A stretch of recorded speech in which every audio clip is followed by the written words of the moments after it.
ഈ മാല കംപ്ലീറ്റ് ചെയ്ത ടൈമിൽ ഒരു 10 മിനിറ്റ് സമയത്തേക്ക് ഞാനിത് ഫ്രിഡ്ജിൽ വെച്ചിട്ടുണ്ടായിരുന്നു. വേറൊന്നും കൊണ്ടല്ല, അതിൻ്റെ ഇടയ്ക്ക് യൂസ് ചെയ്യുന്ന ജിപ്സം കുറച്ചുകൂടി ഫ്രഷ് ആയിട്ട് നിന്നോട്ടെ എന്ന് വിചാരിച്ചിട്ട് വെച്ചതാണ്.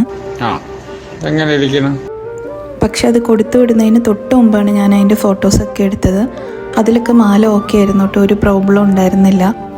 ഈ മാല അവർക്ക് റിസീവ് ആയി കഴിഞ്ഞിട്ട് അവരയച്ചു തന്ന വീഡിയോസാണ് ഇതൊക്കെ. ആ ഒരു ഫ്ലവർ ആ ന്യൂസ് പേപ്പറിൽ സ്റ്റിക്ക് ആയിട്ടുണ്ട്.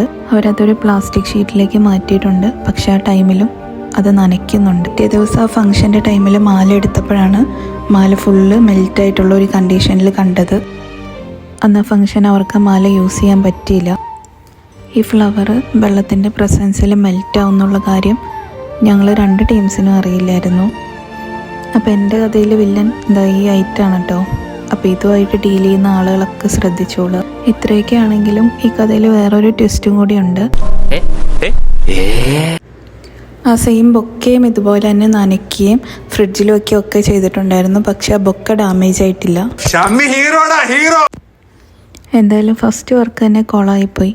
സാരില്ല, പരാജയം വിജയത്തിൻ്റെ മുന്നോടി എന്നൊക്കെയല്ലേ പറയാറ്. അടുത്ത വർക്കിൽ സെറ്റാക്കാം.